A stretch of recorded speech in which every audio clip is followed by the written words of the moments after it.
आधे से ज़्यादा भगवती सूत्र पढ़ चुके थे, तो सोचा अभी पूरा ही कर लेना। हाँ, हाँ, चल। काफी बड़ा होगा ना। हाँ, बहुत बड़ा है, तो बहुत बड़ा। मुद्दे हमने आधे तो कर लिए हैं। हम्म। आधा भगवती सूत्र ये 2 साल में हो चुका है। अच्छा। हाँ, तभी तो मैंने ये सोचा कि अभी आधा क्यों छोड़े। हम्म।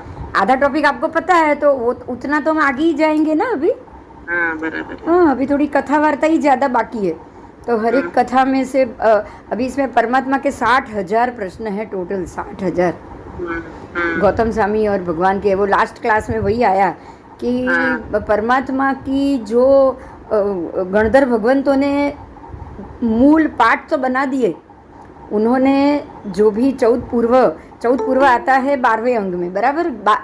हमारे में द्वादशांगी का ही महत्व है, द्वादशांगी को ही आगम कहा जाता है। तो हम्म। 11 अंग तो आज हमारे पास है, हाँ। 11 अंग आज हमारे पास है, लेकिन जो 12वां अंग था, और उसमें भी चौथ पूर्व, 12वां अंग का लास्ट चैप्टर है चौथ पूर्व। हम्म। तो ना आपके पास 12वां अंग है, तो चौथ पूर्व का तो प्रश्न ही नहीं। हाँ। तो हमको जो 12वां अंग जो आज उपलब्ध नहीं है, और जो चौथ पूर्व कि जो है ही नहीं, आज हमारे पास है ही नहीं, तो उसके लिए हम बाहर से कहीं और कोई और बात जाने, तो इससे तो बेटर है कि भगवान और उस समय के श्रावक श्राविका या महात्मा या गणधर भगवंतों के साथ के सीधे सवाल जवाब ही हम जाने। हाँ, एक बात है बराबर। ना। आज प्रश्नोत्तरी सुनने से ये होता है, ये हमको फल मिलेगा कि आज हम यही सोचेंगे कि जैसे हम बैठे हुए हैं समोसरण में, गौतम स्वामी सवाल कर रहे, भगवान जवाब दे रहे, क्योंकि जो जो जवाब था वो वैसा का वैसा ही प्राकृत भाषा में गाथा बनी है ना। हाँ। भगवती सूत्र में जो गाथा में जोड़ा गया, बनाया, गणधर भगवंतों ने ही 11 रंग बनाए। तो जो हाँ। 11 रंग उन्होंने बनाए हैं, वो उनके ही सवाल जवाब को लेकर ही तो बनाए प्राकृत भाषा में। हाँ, बराबर। तो आज उसी को आप खोलोगे और समझोगे, जैसे ही हम देखेंगे भगवान ने ये सवाल का ये जवाब दिया, तो हम यही सोचेंगे कि अभी जैसे अभी भगवान बता रहे, हाँ। क्योंकि बात तो वही की वही सीधी आपके सामने आ गई। हाँ, बराबर। हाँ, तो इसके लिए ये उनके सवाल जवाब करना बहुत जरूरी, बहुत जरूरी। तो दूसरे भी आगम में है, लेकिन भगवती सूत्र के अंदर 60,000 उनके प्रश्न के उत्तर। तो इसीलिए इसको कहा भी, सभी आगमों में इसका बहुत महत्व है। ये सूत्र का सबसे ज़्यादा महत्व, सबसे बड़ा ग्रंथ उपलब्ध आगम साहित्य में भगवती सूत्र सबसे बड़ा ग्रंथ। अच्छा। यस, और तत्व ज्ञान का ये अक्षय कोश है। अक्षय मतलब कि उसमें से कभी कुछ खुटता ही नहीं। आप जब भी पढ़ोगे आपको नया ही मिलेगा। आपको लगेगा ये मैंने पहले पढ़ा ही नहीं, चाहे मैंने 10 बार पढ़ लिया हो। मैम, बुक्स भेज दीजिए ना, तो एटलीस्ट पढ़ने को। नहीं, ये तो भगवती सूत्र का तो बुक, हाँ वो भी मैं आपको तो आप हमारे स्टूडेंट हैं, आपको मैं ये ज़रूर भेज दूंगी इसका भाषांतर करा के, क्योंकि भाषांतर का ही मुझे पूरे भगवती सूत्र का भाषांतर का ही कॉपी कराना पड़ेगा, बराबर। हाँ, बराबर। हाँ हाँ, तो वो मैं करा के दे दूंगी कि पढ़ रहे हो तो आपको चाहिए साथ में। हाँ जी, हाँ जी, आओ चलो। तो भगवती सूत्र में खास करके मज्जयाचार्य और अभयदेव सूरी, ये दोनों की वृत्ति बहुत महत्व की बताई है। इन दोनों महात्माओं ने इसके ऊपर वृत्ति लिखी है, अभयदेव सूरी कृत वृत्ति, और श्रीमद अजयाचार्य जी की भी बनाई हुई वृत्ति। इसका यहाँ पूरा का पूरा उपयोग होता है। धर्मसी का टबा है, उसका भी यहाँ बहुत जगह पे उपयोग होता है। आगम और अपने तत्वज्ञान के आधार पे अनेक समीक्षात्मक वार्तिक लिखे गए हैं। समीक्षात्मक वार्तिक यानी कि अन्य ग्रंथ साहित्य, बराबर। आगम के ऊपर से ही अन्य ग्रंथ साहित्य लिखे जाते हैं, इसी को अंग बाह्य पाठ कहा जाता है।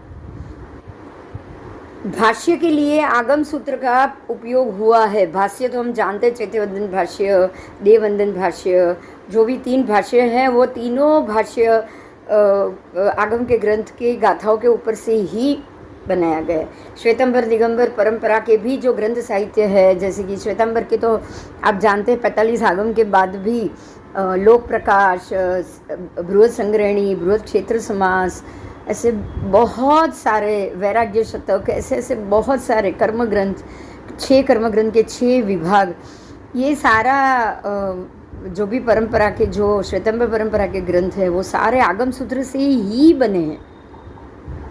दिगंबर परंपरा में भी उन्होंने समय सार, नियम सार और फिर ऐसे बहुत सारे उनके जो ग्रंथ है जो आगम के आधारित पे हैं। सूर्य प्रगति, चंद्र प्रगति को उन्होंने माना भी है।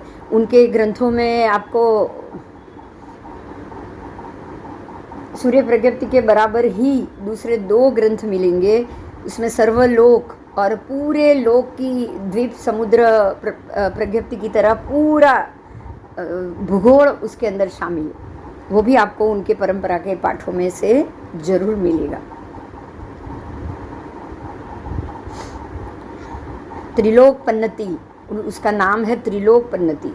ये दिगंबर साहित्य में है। और वैदिक और बौद्ध परंपरा के भी अनेक ग्रंथों में आपको जम्बू द्वीप और 2.5 द्वीप और 7 द्वीप और 7 समुद्र, ऐसे सब उल्लेख मिलेंगे ही मिलेंगे।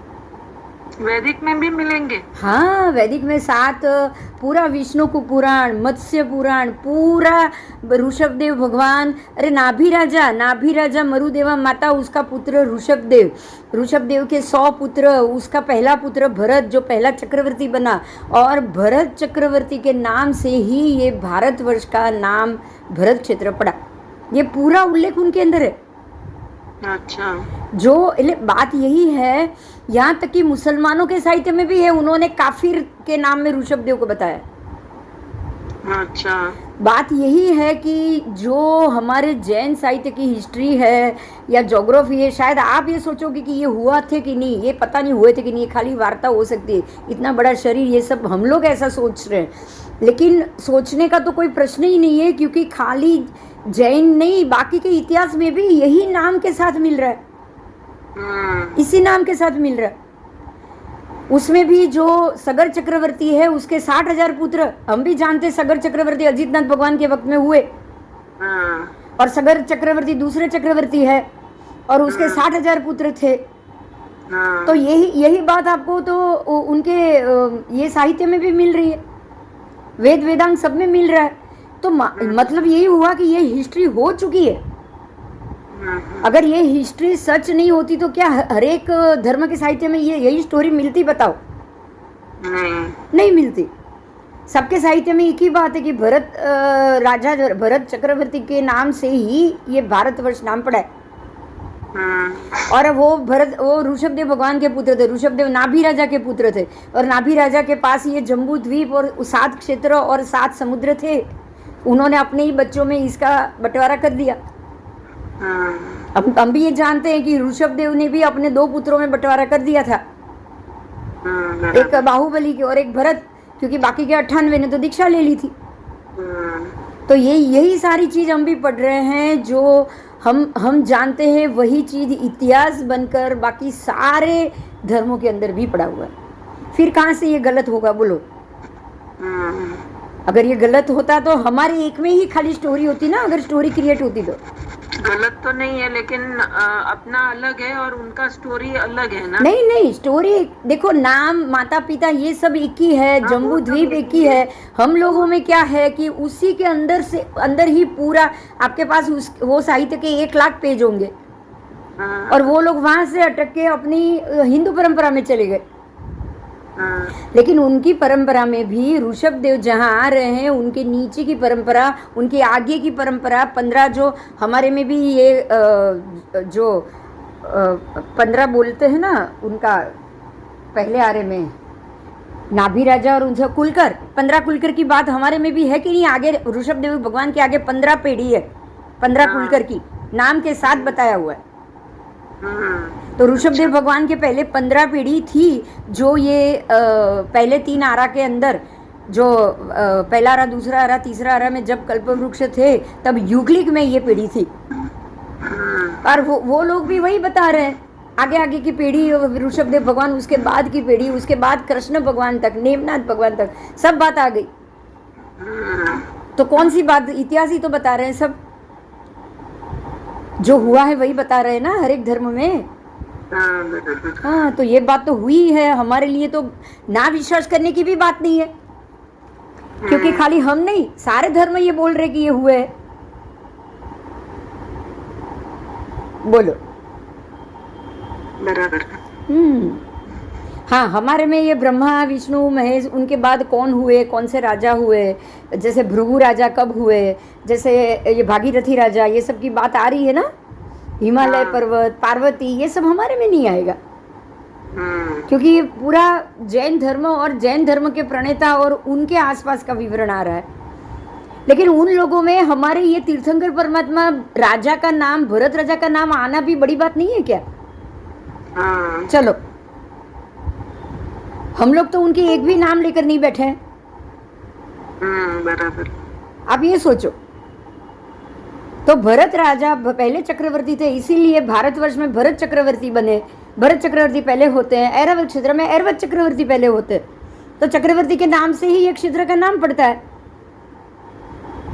बराबर। हर एक पहले आर्य में पहला चक्रवर्ती, पहली उत्सर पीढ़ी या पहली अवसर पीढ़ी में जो पहला चक्रवर्ती होगा वो भरत ही नाम होगा, कोई और होगा ही नहीं उसका।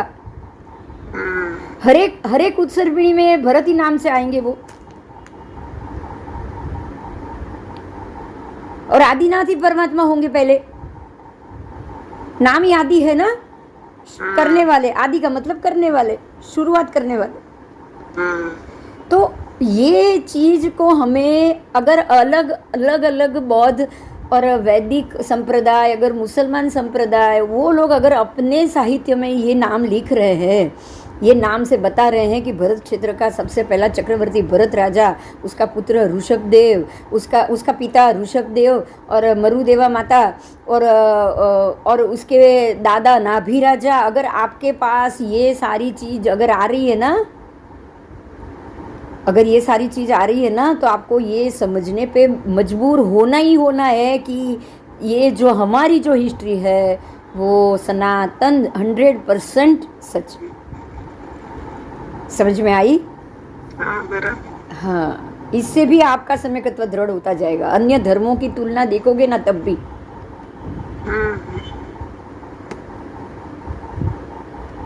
आओ,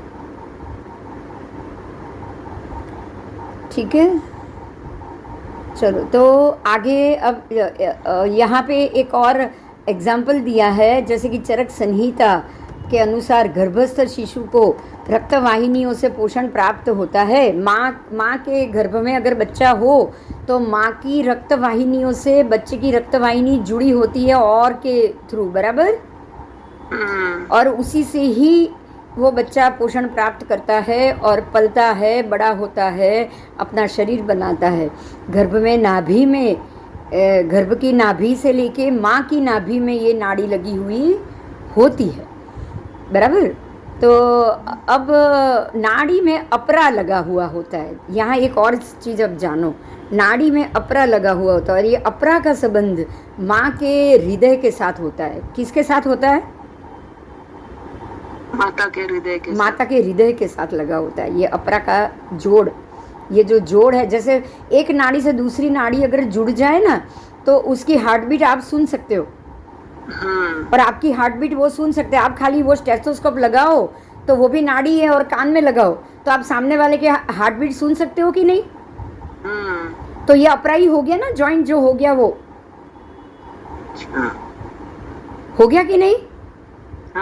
हाँ, तो बराबर इसी तरह से बच्चे के गर्भ की नाड़ के साथ माँ की नाड़ जुड़ी है, तो इस तरह से माँ का हृदय भी वो अपरा के माध्यम से वो शिशु के शरीर के साथ जुड़ा हुआ होता है। समझ में आ गया?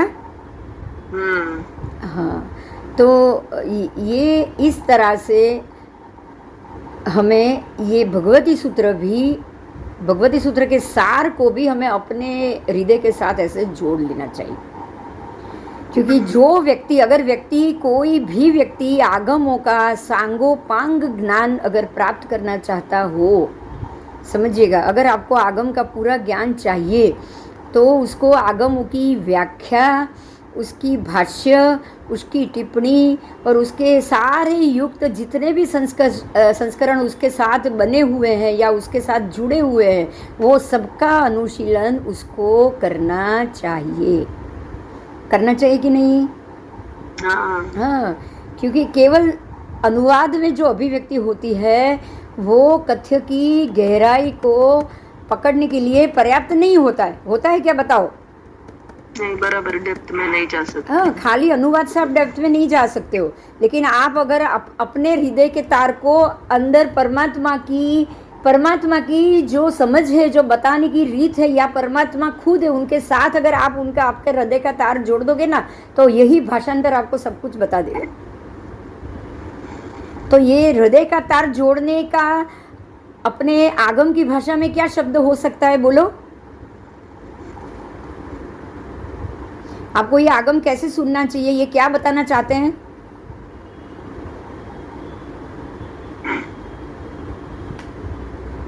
आप ये भाषांतर पढ़ रहे हो, आप मूल गाथा तो पढ़ने वाले नहीं हो। तो ये जब भाषांतर पढ़ रहे हो तो आप उससे क्या आपको यहाँ बताया है कि आपको भाषांतर कैसे पढ़ना है, क्या बताया है, बोलो क्या बताना चाहते हैं? जैसे डेप्थ में जाके, वैसे प्लासेंटा तो जैसा जोड़ा हुआ है वो नाड़ी, वैसे ही पर नाड़ी का एग्जाम्पल देकर वो क्या समझाना चाहते हैं? ये तो एग्जाम्पल है, एकदम ओतप्रोत થઈ જવાનું। ओतप्रोत नहीं, अजी बीजू आगम के हृदय के साथ आपके हृदय के तार जोड़ दो। मतलब क्या करो? विश्वास, विश्वास, श्रद्धा। हाँ, बिल्कुल सम्यक प्रकार से इसको मानो, श्रद्धा रख के मानो। देखो, गर्भ में जब बच्चा आता है ना, तो वो बिल्कुल माँ पे भरोसा छोड़ देता है, वो कि माँ मेरे को खिलाएगी, पिलाएगी, मुझे बड़ा होने के लिए पोषण देगी। बोलो, जुड़ता है कि नहीं ऐसा सोच के? हाँ। माँ के भरोसे पे ही वो पेट में बड़ा होता है कि नहीं? वो माँ जो खाती है, खिलाता है, वो खा लेता है कि नहीं? हाँ। बस हमको भी जब ये पाठ करे तब परमात्मा की ये जो भी सवाल है उसका जो जवाब है उसका आपके पास, आपके सामने भाषांतर के रूप में है।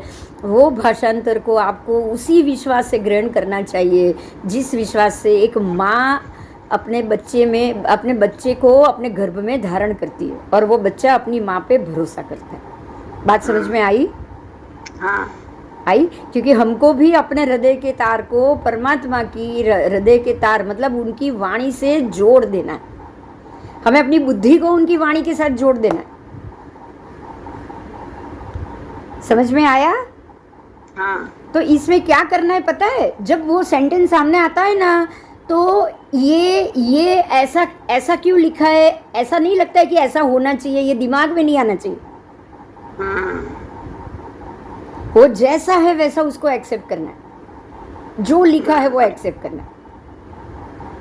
कि ये लिखा है तो जरूर मैं कुछ अलग समझ के बैठी हूँ, अब मैं समझूँ कि इसको कि ये इस प्रकार से लिखा, तो अब इस प्रकार से समझ के देखूँ कि ये क्या कहना चाहता है ना? बराबर। इसी को श्रद्धा और इसी को सम्यक दर्शन कहते हैं। जितनी इस प्रकार से, हाँ,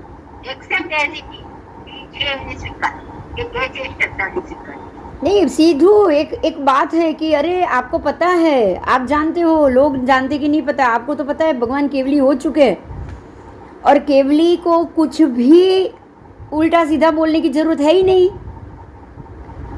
वो जो देखेंगे वही बताएंगे, बराबर। केवली भगवान ने जो बताया है उसमें कुछ भी गलत नहीं हो सकता, ये तो पता है ना।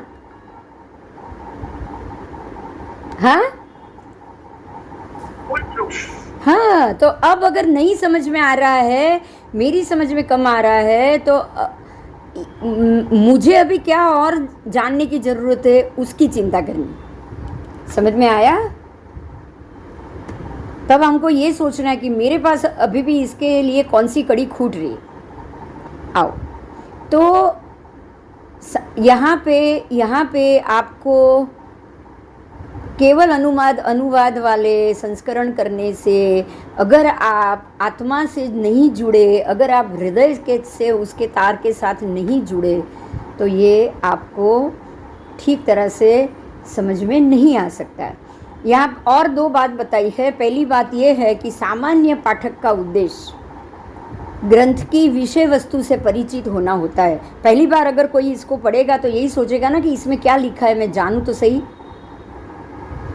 आगमों में निरूपित किए विषयों का परिचय प्राप्त करने के लिए विशेष जिज्ञासा हो तो वो आगे विस्तार से उसके अनुशीलन के लिए अभिप्रेरित हो सकता है। मतलब क्या बताया पता है, आप पहली बार पढ़ोगे ना तब तो खाली आपको इसका विषय ही पता चलेगा। क्या पता चलेगा पहली बार? खाली विषय। भाई इसने प्रश्न किया, रेवती श्राविका ने प्रश्न किया, जयंती श्राविका ने प्रश्न किया, उसके बाद गोशालक ने आके प्रश्न किया, उसके बाद वो जमाली ने प्रश्न किया। विषय ही मालूम पड़ेगा शुरू में तो बस, पर क्या प्रश्न है, उसका क्या जवाब है, उसके पीछे का क्या अनुशीलन है और विस्तार से आप इसको कैसे समझ सकते हो, ये पहली बार पढ़ोगे विषय मालूम पड़ चुका है। अब दूसरी बार पढ़ोगे तो विषय तो एक तरफ रह गया, अब अंदर क्या बताया है वो उसी पे आपका ध्यान जाएगा कि नहीं? हाँ, तो इसीलिए बोला जाता है कि आगम एक बार पढ़ने से कुछ नहीं मालूम पड़ेगा, आपको इसको बार बार पढ़ना पड़ेगा, बार बार समझना पड़ना। हाँ, डेप्थ नहीं, मतलब ये है कि इसके हर एक वाक्य में सिद्धांत है। आगम का अर्थ ही है सिद्धांत, आगम का अर्थ ही है सत्य। हर एक बातों में इतना बड़ा सत्य होता है कि उसको आज एक बात समझ में आई, आज आपने 100 लाइन पढ़ी होगी ना तो मुश्किल से उसमें से 2 लाइन समझ में आई। दूसरी बार वही 100 लाइन फिर से पढ़ोगे ना तो वो 2 की जगह आपको 4 चीज़ समझ में आ जाएगी, क्योंकि वो 2 समझी थी ना, इसलिए 2 और समझ में आई। समझ में आ रहा है? तीसरी बार आपने 4 बात समझ में आ गई है तो धीरे धीरे आपको 5वीं और 6ठी भी समझ में आई। अगर वो 4 नहीं समझ में आती तो 6 तक पहुंचते नहीं आप, है ना? हाँ, यहाँ ये कहना चाहते हैं। इसीलिए पहली बार तो इसके निरूपित विषयों का ही परिचय होगा। अगर विशेष जिज्ञासा हो तो ही आप इसको बार बार पढ़ने के लिए जाओगे, विस्तार से अनुशीलन से आप उसके लिए अभिप्रेरित हो सकते हो। लेकिन प्रथम परिचय में सामान्य रूप से खाली संक्षिप्त संस्करण का अध्ययन ही अधिक सुविधाजनक और सुगम रहता है। बहुत क्लियर बता रहे हैं कि पहली बार पढ़ोगे तो आपको खाली उसके विषय ही मालूम पड़ेंगे, आगे कुछ भी डिटेल्स आपको पता ही नहीं चलेगा। फिर दूसरी बात ये बताई है कि जिन ग्रंथों का पुनः पुनः पारायण करना होता है, जो ग्रंथों को आप बार बार पारायण का मतलब कि उसको रटना, उसको पढ़ना, उसको बार बार उसके ऊपर दृष्टि डालते रहना, हाँ रिवीजन करते रहना, तब उनके केवल अनुवाद वाले संस्करण ही अधिक उपयोगी बनते हैं। तब भी आप दूसरी बार बार बार पढ़ोगे तो आपको अनुवाद ही ज़्यादा पढ़ना पड़ेगा, है ना? हाँ, तो अनुवाद को ज़्यादा बार बार पढ़ने से विस्तृत व्याख्या वाले ग्रंथों का परिमाण मूल ग्रंथ से दुगुना से तिगुना हो जाता है। आप समझ सकते हो, एक मूल ग्रंथ की जो गाथा है अगर उसको आप विस्तृत से पढ़ो ऐसे 2 बार 3 बार 4 बार तो आपको हर एक में से ऐसे टॉपिक मिलेंगे कि वो मूल ग्रंथ होगा मुश्किल से 25 पेज का, और आप उसके जो अर्थ सहित या टब्बा सहित या अनुशीलन सहित अगर आप उसका दूसरा आप अपने भाषा में लिखने जाओ ना तो कम से कम 1000 पेज लिख दोगे। बोलो, समझ में आ रहा है? हाँ, आप उसके 1000 पेज लिख दो। नहीं, इस कहने का अर्थ इसी में यही है, कहना एक ही बात चाहते हैं कि इतना विस्तृत और इतना व्याख्या ये शब्द और उसकी परिभाषा है, उसमें जो सिद्धांत दिए हैं उसके इतने बड़े बड़े अर्थ होते हैं ना कि वो समझते समझते समझते आप जब तक उसको 8-10 बार पढ़ोगे नहीं आपको पूरा समझ में आएगा भी नहीं। इतना ये गहन अभ्यास होता है, इसके पीछे आपको बहुत चीवट से अभ्यास करना है। ऐसा नहीं कि थोड़ा पदार्थ छोड़ दिया, कंटाला आ गया, बोर हो गए, एक ही बात कितनी बार पढ़े। यहाँ ये सब चीज़ें नहीं चलती है, बराबर? आओ, अब यहाँ दूसरे वैदिक वाङ्मय के भी नाम दिए गए हैं, जैसे कि वेद, उपनिषद, गीता, महाभारत, रामायण, पुराण आदि ग्रंथ। 18 पुराण है, 4 वेद है। ऐसे तो उनके 8 वेद बोले जाते हैं, लेकिन उनके भी 4 वेद लुप्त हो गए। हाँ अच्छा। हाँ, हमारी तरह उनके भी 4 वेद लुप्त हो गए। ऐसा कहते हैं उन लोगों में, ऐसी बात है कि गिरनार में जो ऊपर सबसे ऊपर की टूक है, पता है, गुरु, उनके गुरु की है, गुरु दत्तात्रेय की। हाँ, गुरु दत्तात्रेय की वो जो ऊपर टूक है गिरनार की सबसे ऊपर वाली, वो दत्तात्रेय जी ने बकरे का रूप धारण किया और 4 वेद वो खा गए जो लिखे हुए थे वो, क्योंकि अभी के काल में वो लिखाई उनके हाथ में जाने योग्य नहीं थी। अभी जो कलयुग चल रहा है ना, उनके हाथ में ये लिखाई नहीं जानी चाहिए। जैसे हमारे में भी आप देखते हैं कि ये सब लुप्त हो गए कि नहीं। 14 पूर्व नहीं है, 12वां अंग नहीं है।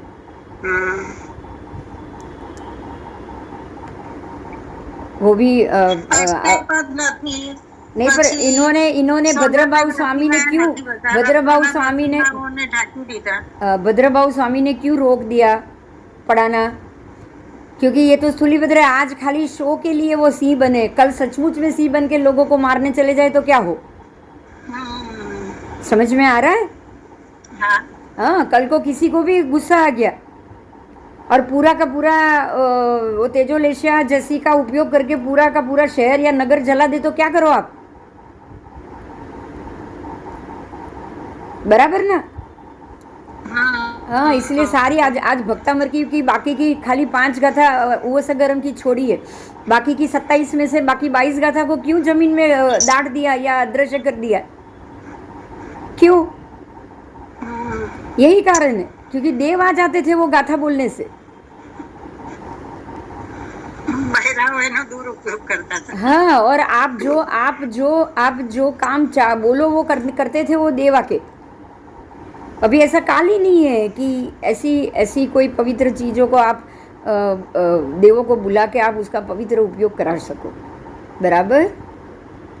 आओ, अभी इसमें और नाम लिखे हैं, वो भी मैं बोल रही हूँ। आदि ग्रंथ अथवा बौद्ध वाङ्मय, त्रिपिटक आदि ग्रंथ अथवा अन्य धर्मों के धार्मिक ग्रंथ जैसे कि बाइबल, कुरान आदि विपुल मात्रा में केवल अनुवाद के साथ व्यापक रूप में उपलब्ध है। अच्छा देखो, अब यहाँ मज़े की बात क्या है, ध्यान से सुनो, कि खाली जैन के पास प्राकृत भाषा में गाथा है, बराबर, और सनातन धर्म के हिंदू लोगों के पास संस्कृत भाषा में श्लोक है, बराबर। बाकी के किसी भी धर्म के पास श्लोक है क्या? बोलो। यहाँ लिखा है खास, कुरान कौन सी भाषा में है?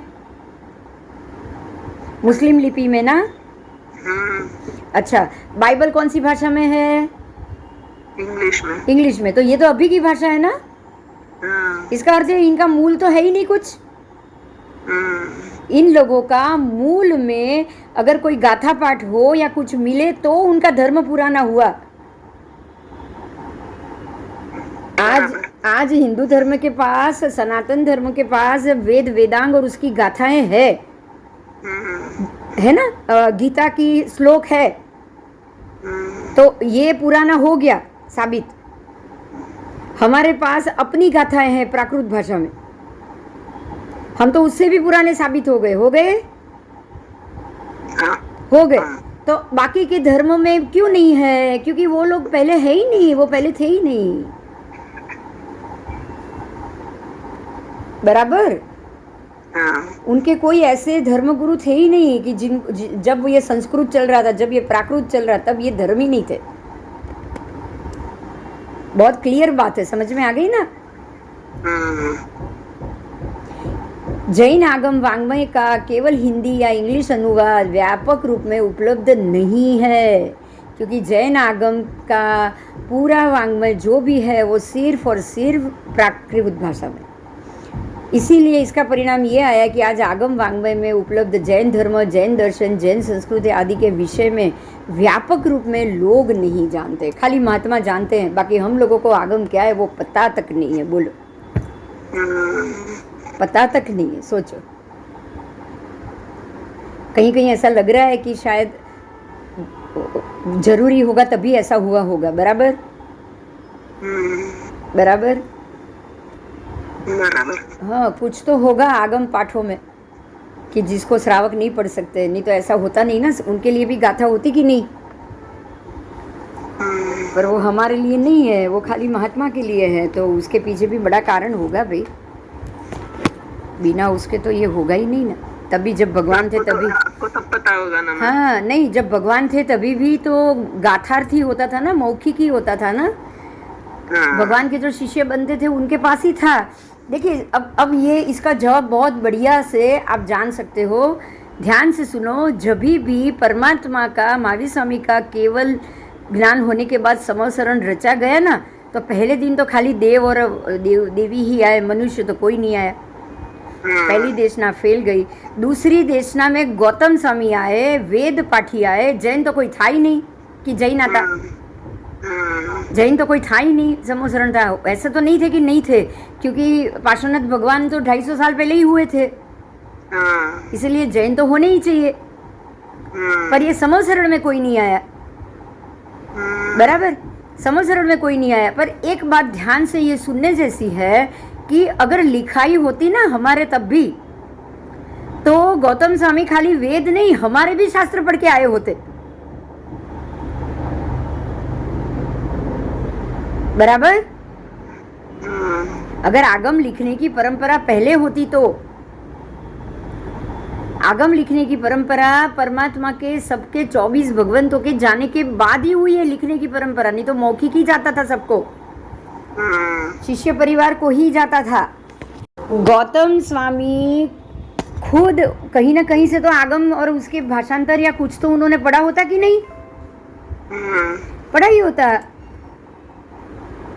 भगवान के पास आने से पहले अगर कुछ लिखा हुआ ज्ञानी होता એટલે ભણેલું જ હોય। नहीं, पर उन्होंने नहीं पढ़ा था, वो तो वेद पाठी ही थे, वो तो पता है, वो तो पता है। પણ વેદ પાઠને પણ ક્યાં બદલ્યા છે? ભગવાને તો એમ જ કીધું, આ વેદ પાઠમાં આમ જ લખ્યું છે, वो પણ તને સમજાયું નથી, તે અક્ષરધામ નામ લઈ લીધો છે। बस बात वही है ना कि उसको समझे नहीं है, बाकी वेद से भी, इसीलिए वेद ખોટા છે એવું તો હતું જ નહીં नहीं, पर खोटा છે એવું હતું नहीं, આજે પણ સાચા જ છે વેદ। वेद आज भी सच है, बस उसको समझ नहीं रहे, उसको खाली संसार के उपलब्ध में समझाए।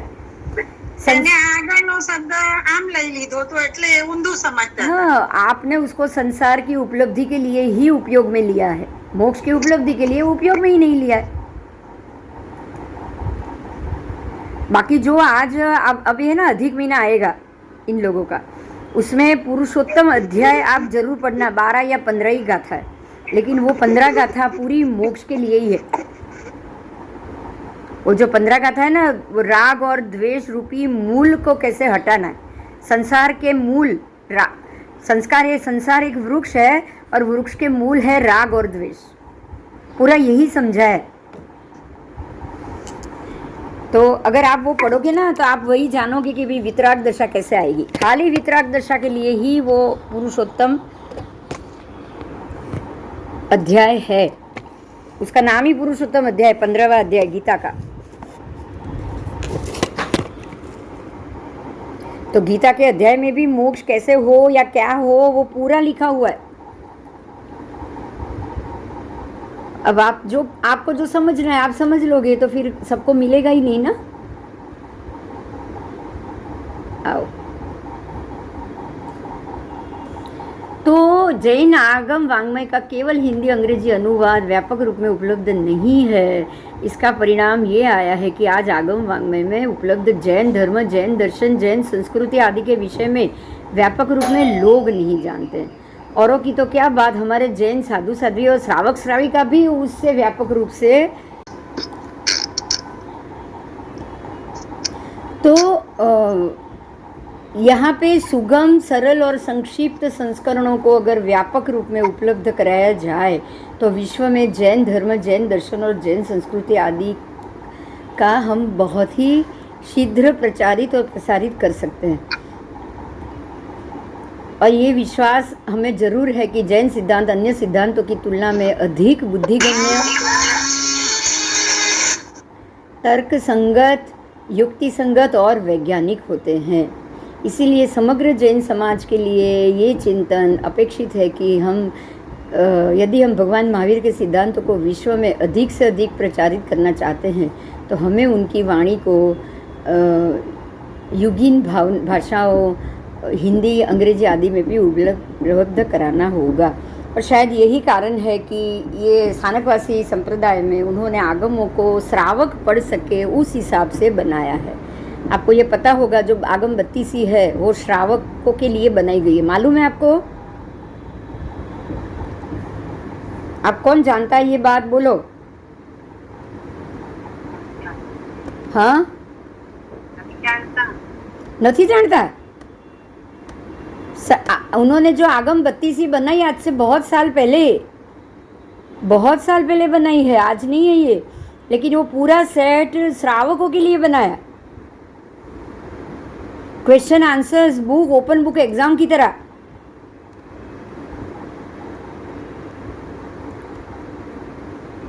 तो अब आप ये पढ़ रहे हो तो कोई आप ऐसा मत समझना कि दोष लग रहा है, ठीक है?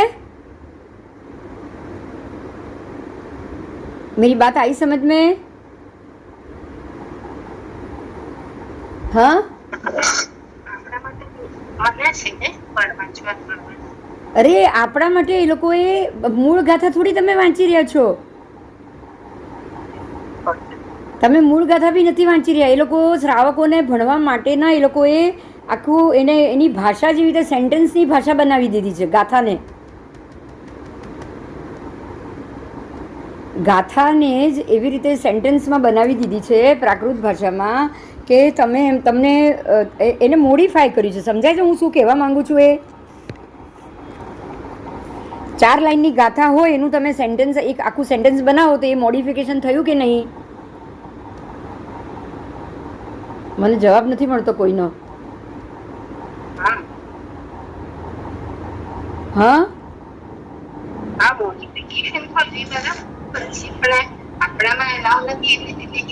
ના એલાઉ નથી. જો એક વસ્તુ સમજજો કે તમે જે રીતે લોક પ્રકાશ, જે રીતે બૃહદ સંગ્રહણી, ક્ષેત્ર સમાસની ટીકાઓ, ચોપડીઓ બનાવી છે કે નહીં, પુસ્તકો આગમના પાઠ ઉપરથી બનાવ્યા છે કે નથી બનાવ્યા? એવી રીતે તમે આ જ પાઠના મુદ્દા એ જ લો છો, પણ એને તમે નોર્મલ ભાષામાં, આગમ પહેલા હિન્દી ગુજરાતીમાં હતા પહેલા એ તો બોલો. ચાલો, હતા નહીં તો તમે એની ગાથાને તમે એને બીજી લેંગ્વેજમાં ટ્રાન્સફર કરી તો એના એ શબ્દો તો લીધા જ નથી.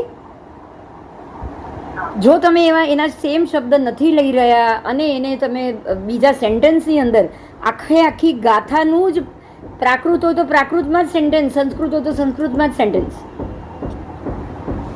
તો એ તો મોડિફિકેશન થયું. આ તો ના, જરા બી નહીં, બિલકુલ નહીં. આજે તમે જો તમે સીધું નવકારના પહેલા નમો અરહત બોલો છો કે નહીં? નવકાર આખો બોલો અને નમો અરહત સિદ્ધાચાર્ય પાદ્ય સર્વ સાધુ બે બોલો તો બંને સરખું છે કે નહીં? બોલો. પણ આ મોડિફિકેશન છે. સમજાય મારી વાત? સમજાય છે? પણ જાપ કરવા હશે તો નમો અરહત કરશો તો નહીં ચાલે. ચાલશે નહીં. આજે કોઈના એ નૌકાના જાપ કરવા હશે તો નમો અરહત ખાલી એક લાઈન બોલી જશે તો ચાલશે? નહીં ચાલે. કેમ? એ મોડિફિકેશન છે. ભલે નૌકાર જ છે પણ મોડિફિકેશન છે. સમજાય છે? મૂળ તો નથી ને? ના, મૂળ નથી પણ બન્યું છે તો મૂળ માટે જ સેન્ટેન્સ બન્યું ને? હા, એટલે એવી રીતે આગમના મૂળ ગાથા અલગ છે પણ એ મૂળ ગાથામાંથી મોડિફિકેશન બનાવ્યું છે. લેંગ્વેજ પણ બીજી, બધું બીજું. એ લેંગ્વેજના શબ્દો, એ લેંગ્વેજ પણ એ લોકોએ આ નથી વાપરી. फिर ऐसा एक्सेप्ट क्यों किया? किसको? जो मूल नहीं है उसको ऐसे एक्सेप्ट क्यों किया? मूल देखो, मूल है ना वो कुछ आचार्य भगवंत कुछ तप किया हो, भगवती का जोग किया हो, भगवती सूत्र भगवती का जोग किया आचार्य को ही पढ़ने की छूट है, अनुमति। मूल की बात है, मूल की बात कर रही हूँ।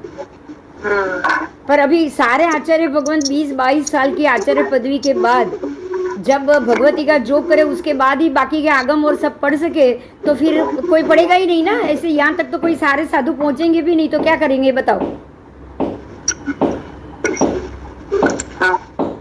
तो उनके लिए इस प्रकार से यही चीज का टीका बनती हुई, हमारे में उसका नाम टीका है, उसका टबार्थ नाम है, हमारे में उसका नाम इस प्रकार से उसको अलग प्रज्ञप्ति की जगह निर्युक्ति नाम दिया है, निर्युक्ति बोला जाता है उसको। बात समझ में आ रही है मेरी? पर ये मॉडिफिकेशन है और टॉपिक वही है अंदर, लेकिन ये ऐसी भाषा और ऐसे उसका मॉडिफिकेशन किया हुआ है कि आप इस चीज को वो खाली हम ये कि भाई हमको ये पूरा अर्थ पढ़ने को मिल पाए, आपको ये पूरा मिलने को पढ़ने को मिल पाए, पर आपको मूल को छूने की जरूरत भी ना पड़े। समझ में आ रही है मेरी बात? हाँ, आपको सिर्फ उसका पता चले उसके लिए है। आओ, इसी भाव को यहाँ पे 10 वैकालिक की भूमिका में इस प्रकार व्यक्त किया।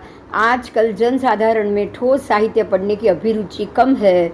उसका एक कारण उपरयुक्त ये सारे आगम साहित्य की दुर्लभता भी है। ठीक है, तो चिरकालीन साधना के पश्चात ये सारी पढ़ने की सामग्री हमें प्राप्त हो रही है, तो इससे सारे जन इसका लाभ जरूर लेंगे। ठीक है, ये सोच के उन्होंने ये सारे आगम का आगम 32 में संस्करण किया। तो जिन्होंने पढ़ना चाहा उन्होंने पढ़ा भी। आप भी मंगा सकते हो, मैंने भी मंगाया था, आप भी मंगा सकते हो। आओ, 10 वैकालिक और उत्तराध्ययन सूत्र, ये 2 मूल सूत्र है जैन परंपरा में। प्राण 32। अच्छा, ओके। हाँ, प्राण 32 એટલે 32 આગમ। એનો પૂરો સેટ કેટલા વર્ષો પહેલા 5000 રૂપિયામાં ખાલી સેટ આવતો હતો ત્યારે, 10 વર્ષ પહેલા। ના, મેં ત્યારે જ મંગાવેલું છે, મેં ત્યારે જ મંગાવેલું। ત્યારની વાત કરું, 10 વર્ષ થઈ ગયા એ વાતને, 10 થી કદાચ વધારે થયા હશે। 2009 કદાચ મંગાવ્યો છે, 14 વર્ષ થઈ ગયા।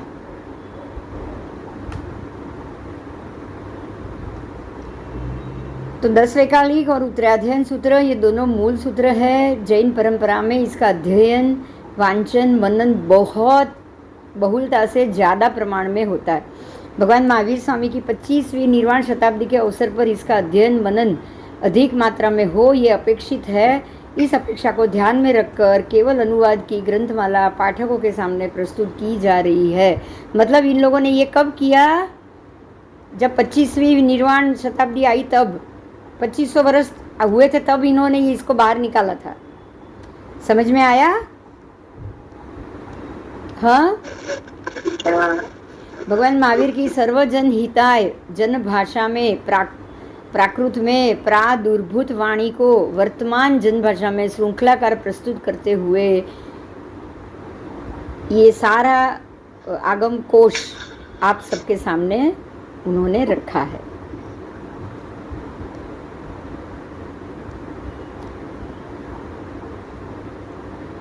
आओ, इसमें युवाचार्य मुनि श्री मधुकर जी की बात लिखी है, स्थानकवासी संप्रदाय के। उन्होंने ये बताया कि आज से लगभग 60 वर्ष पूर्व श्री अमोलक ऋषि जी महाराज ने जैन आगम 32 सूत्रों का प्राकृत में खड़ी बोली में अनुवाद किया था और उन्होंने अकेले ही 32 सूत्रों का अनुवाद कार्य सिर्फ 3 वर्ष में पूर्ण करके एक अद्भुत कार्य किया। उनकी दृढ़ लगनशीलता, साहस एवं आगम ज्ञान की गंभीरता उनके कार्य से ही स्वतः परिलक्षित होती है। ये 32 ही आगम अल्प समय में प्रकाशित भी हो गए। अच्छा, खड़ी बोली એટલે શું? खड़ी बोली जो मैं कह रही हूँ वही आगम की ही गाथा, लेकिन वो उसी भाषा में खड़ी बोली, सेंटेंस की तरह। एक गाथा अलग होती है और उसका सेंटेंस अलग होता है, समझ में आ रहा है? गाथा है ओम नमो नमो अरियंताणम और उसका सेंटेंस है मैं अरियंत परमात्मा को नमस्कार करता हूँ, ये उसका सेंटेंस हुआ। ट्रांसलेशन नहीं है, ये सेंटेंस है, वही सेंटेंस है। नमो सिद्धाणम, मैं सिद्ध भगवान को नमस्कार करता हूँ। बोलो, दोनों चीज अलग हुई कि नहीं? तो ये मूल पाठ है, ये मूल पाठ है। और ये बात एक ही है, पर ये हिंदी है, ये प्राकृत है, ये मूल पाठ है, ये हिंदी में रूपांतर। समझाई बात? આને તમે હું અરિયંત પરમાત્માને નમસ્કાર કરું છું, તમે આને મૂળ પાઠ તો નહીં કહી શકો ને? ના. પણ છે મૂળ પાઠ કે નહીં? હા. એટલે મૂળ જેનાથી મૂળ ન વંચાય આ વાંચી શકે કે નહીં? હા. બસ સમજાયું? તો અત્યારે આપણે જે ભગવતી સૂત્ર આપ કરાવો છો એ આવી રીતે જ કરેલું છે? હા, આ રીતનું જ કરેલું છે। અને આ તમે બધા ઘરે સેટે બચાવી શકો છો, તમે વાંચી પણ શકો। આપણે કોઈ દોષમાં નથી બેન, આપણને કોઈ દોષ આ ભણવાથી લાગવાનો નથી, કારણ કે આપણા માટે શ્રાવકો માટે જ બનાવ્યું છે, મહાત્માએ બનાવ્યું છે। બરાબર, સમજાયું? હા।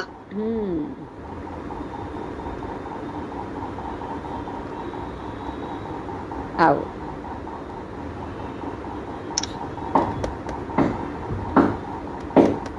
ये 15 अगस्त 2012 में लिखा गया था। मतलब ये जो संस्करण बना के जो पाठ रखा है उसकी बात है। बना कब होगा ये तो नहीं पता है मुझे, उसमें डेट देखनी पड़ेगी। पर 2012 में अगर हुआ हो तो भी 12 साल तो हो गया ना? हाँ, 11 साल तो हो गया ना उसको भी। चलो,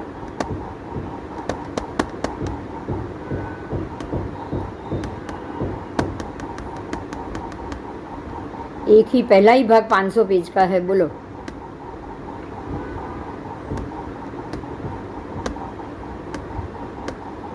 और ये 5 भाग में है, एक में नहीं। कितना बड़ा होगा, समझ में आ रहा है? हाँ। चलो, अब पहली शुरुआत आज करेंगे कि पहला शतक, उसका पहला उद्देश्य, अरियंतों को नमस्कार, सिद्ध भगवंत को नमस्कार, आचार्य को नमस्कार, उपाध्याय को नमस्कार और सर्व साधु को नमस्कार। और उसके बाद लिखा है ब्राह्मी लिपि को नमस्कार। अगर ये लिपि नहीं होती तो क्या आपके सामने ये बुक आती? नहीं। तो पहले ब्राह्मी लिपि को नमस्कार। अच्छा बिंदुबेन, આ બ્રાહ્મી લિપિ લખ્યું છે તો પ્રાકૃત અને બ્રાહ્મી લિપિ એક જ? ब्राह्मी लिपि लिखना कैसा है, पढ़ना लिखना, जैसे क ख ग ग आप करो, वो हुई ब्राह्मी लिपि। अच्छा, ABCDM। हाँ, बस शब्द शब्द यानी ब्राह्मी लिपि। अक्षर स्वर व्यंजन क्या है वही अक्षर એટલે બ્રાહ્મી લિપિ। हाँ, ओके ओके।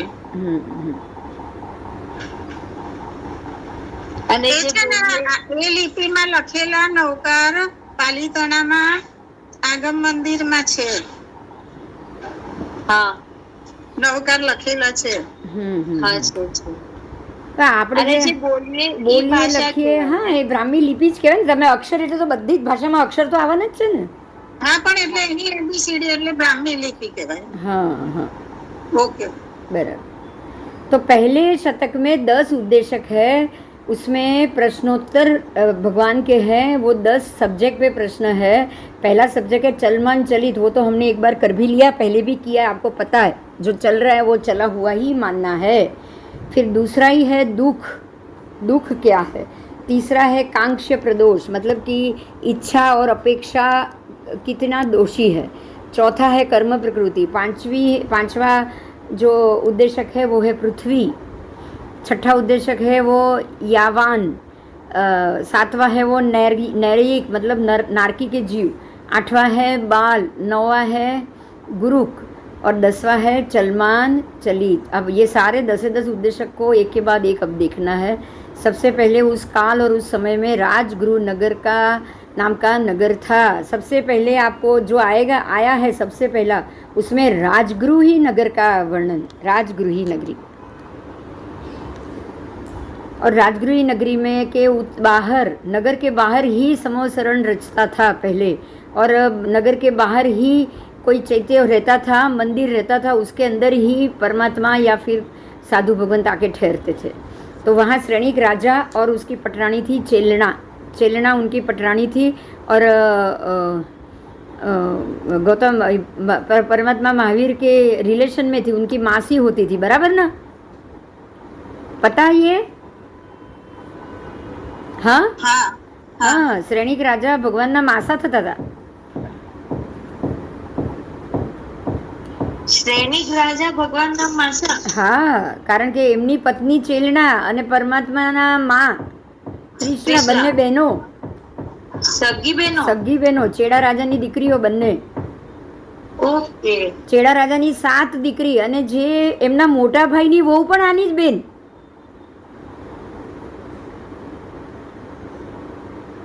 એટલે એવું કહેવાય કે ભગવાન મહાવીરના ભાઈ નંદીવર્ધન, એટલે એમ કહેવાય કે ત્રિશલા માતાએ પોતાની દીકરા સાથે પણ એની બેનને જ પરણાવેલી। ત્રિશલા માતાએ પોતાના દીકરા નંદીવર્ધન સાથે પણ એમની નાની બેન જ પરણેલી। ઓકે। એ ક્ષત્રિયોમાં તો બધી બહેનો ભાઈઓ અંદર મામા કાકાને ત્યાં લગ્ન થતા જ હતા એ વખતે તો। नवाई लगे ना? अभी भी होता है ना, मुस्लिम्स में होता है, साउथ इंडियन में भी ऐसे हाँ, होता है। अब ये तो क्या हुआ देखो, त्रिशला, हाँ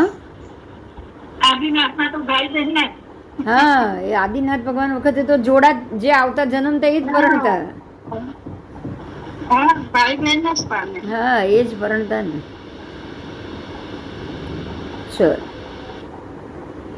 तो उस काल और उस समय में आदि करता तीर्थंकर, देखो उनके नाम है, बहुत अच्छे से नाम आपको जानना है ये सारा। और नमुत्थुणम में ये बहुत अच्छे से परमात्मा की स्तुति है। और नमुत्थुणम स्तुति कौन करता है वो पता है किसी को? अब बहुत सारे क्वेश्चन है जो आप जानोगे। नमुत्थुणम इंद्र महाराजा के, जब भी परमात्मा गर्भ में आते हैं इंद्र महाराजा, मालूम, हाँ, उनका सिंहासन चलित हो ही जाता है। कहीं भी परमात्मा का जब गर्भ में आना हुआ, प्रवेश हुआ, चवन हुआ, ऐसे ही इंद्र महाराज का सिंहासन चलित होता है। और वो भी देखते हैं चलित क्यों हुआ, कारण जानते तब मालूम पड़ता है कि यहाँ गर्भ में तीर्थंकर परमात्मा ने जन्म लिया। तो वो नीचे आएंगे पृथ्वी पे और माता के पास नीचे बैठ के चैत्य वंदन करेंगे। और चैत्य वंदन में मुक्ता शुक्ति मुद्रा, मुक्ता शुक्ति यानी कि ऐसी मोती की मुद्रा में नमुत्थुणम बोलेंगे। और नमुत्थुणम क्यों बोलेंगे, पहले तो यही बोलो, नमुत्थुणम ही क्यों बोलेंगे? नमुत्थुणम में सारी की सारी परमात्मा के विशेषण ही बताए, एक शब्द में परमात्मा के विशेषण। अरियंताणम, जैसे कि अरियंत का नाश करने वाले, भगवंताणम, आप भगवंत समान, ऐसे सारा उनका विशेषण। धम्म दयाणम, धर्म देने वाले, धम्म देस्याणम, ये सारी चीज वो अपने आप वो उनकी, जैसे हम बोलेंगे बहुमान के भाषा में बोलेंगे।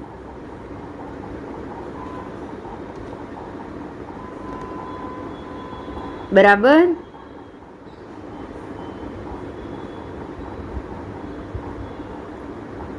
आओ,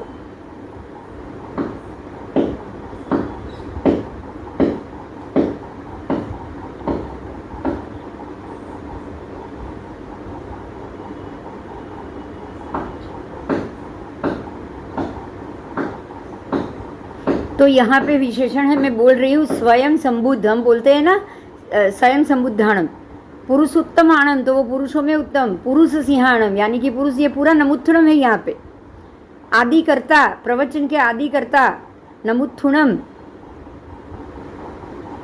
अरिहंताणम आदि करता, भगवंताणम भगवन, फिर स्वयं संबुद्धाणम पुरुषोत्तमाणम, पुरुषों में उत्तम, पुरुष सिंहाणम पुरुष में सिंह, पुरुष वर पुंडरियाणम मतलब पुरुषों में प्रवर ऐसे पुंडरीक समान, पुरुष वर गंध हस्तिणम पुरुषों में उत्तम गंध हस्ती के समान, लोकोत्तमाणम लोक में उत्तम, लोक के नाथ, लोकोत्तमाणम लोक नाहाणम यानी कि लोकना नाथ, लोक पज्जो अग्रणम यानी कि लोक માં પ્રજ્યોત ફેલાવનાર પ્રકાશ ફેલાવનાર પ્રદીપ, लोक में आ 14 राजलोक में प्रद्योत करने वाले। उसके बाद अभय दयाणम अभय आपनारा, चक्षु दयाणम चक्षु के देने वाले, आपको ये आगम चक्षु दे रहे हैं, किसने दिया? आंतर चक्षु किसने दिए? चक्षु तो आपको अपने कर्म से मिल जाएंगे, लेकिन जो आंतर चक्षु है वो कौन दे रहा है?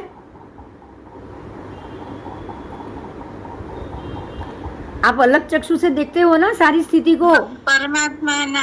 हाँ, इसीलिए उनको चक्षु दयाणम बोला जाता है। उन्होंने अलग प्रकार के चक्षु दिए ना, अलग प्रकार के दर्शन दिया ना आपको, इसीलिए वो चक्षु दयाणम। एक एक शब्द क्यों है वो जानना है बस हमको। उसके बाद मग्ग दयाणम यानी कि मार्ग का देने वाले, बताने वाले, शरण दयाणम यानी हमको शरण देने वाले, धम्म दयाणम धर्म देश करने वाले, धम्म सारहीणम धर्म रथना सारथी, धर्मना सारथी, धम्म वर चाउरंत चक्रवर्तीणम धर्म के प्रवर चतुर्दिक विजयी ऐसे चक्रवर्ती, धम्म वर चाउरंत चक्रवर्तीणम चतुरंत चक्रवर्ती, धर्मना उत्कृष्ट चक्रवर्ती, अप्रतिहत प्रवर ज्ञान दर्शन के धारक, बिल्कुल अप्रतिहत, जो ऐसे ज्ञान ऐसा दर्शन जो अप्रतिहत है, मतलब केवली है, केवल है। अब ये वापस नहीं जाएगा, एक बार आ गया है अब ये वापस नहीं जाएगा।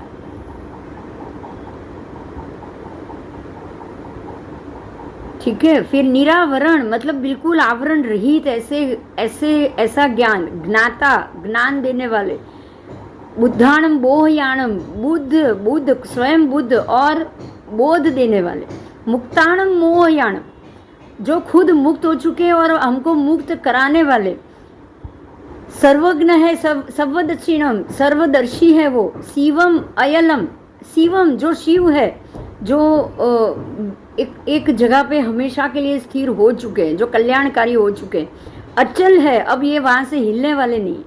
शिवम अयलम अरुवम रूप भी नहीं है वो, अब दिखाई भी नहीं दे रहे।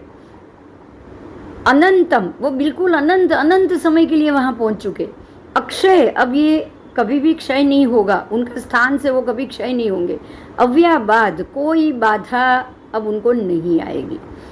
सिद्धि गई नाम ध्येयम सिद्धि गति नामक स्थान, सिद्धि गई नाम ध्येयम सिद्धि गई नाम को धारण करने वाले स्थान, संप्राप्ति के इच्छुक, अगर आप वो स्थान के इच्छुक हो, सिद्धि नाम ध्येयम ठाणम संपत्ताण, जो वो स्थान के इच्छुक है, ठाणम संपत्ताणम का अर्थ है कि जिसको वो स्थान संप्राप्ति करनी हो, अगर आपको वो स्थान की संप्राप्ति करनी हो तो नमो जिनाणम जियभयाणम, तो ऐसे इच्छुक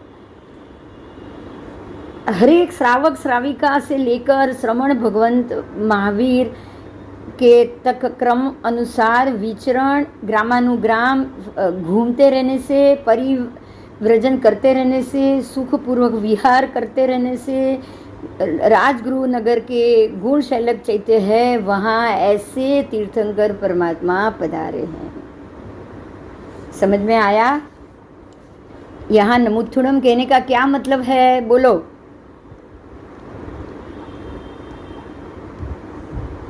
हाँ,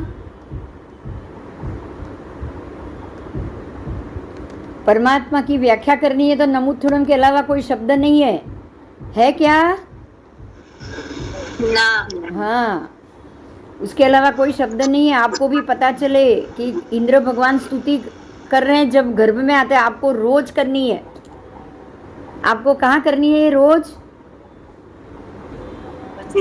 भगवान के सामने मंदिर में चैत्य वंदन करते हुए, तभी चैत्य वंदन में ये सूत्र दिया गया है, इसीलिए चैत्य वंदन में ये सूत्र दिया गया है। ठीक है, तो यहाँ लोग आते हैं, उनके अनुमति लेते हैं, संयम और तप से अपने आप को भावित करते हुए वो गुणशीलक चैत्य में परमात्मा के साथ लोग रह रहे हैं। परिषद ने नगर से निर्गमन किया, भगवान ने धर्म कहा, परिषद बैठी, परिषद बैठकर भगवान कोनो अवाज आवे छे? धर्म परिषद बैठी, भगवान ने धर्म किया, धर्म दिया। हाँ हाँ, कश्मीर माइक बंद कर दीजिए। भगवान ने धर्म सुनाया और भगवान वहाँ से फिर वापस परिषद उठ के नगर से चली गई। इस प्रकार से रोज व्याख्यान होता था। भगवान जब थे तब, भगवान जहाँ थे वहाँ लोग आते थे, बैठते थे, नगर परिषद बैठती थी, भगवान बताते थे उनको, अपनी अर्धमागधी भाषा में वो समझाते थे।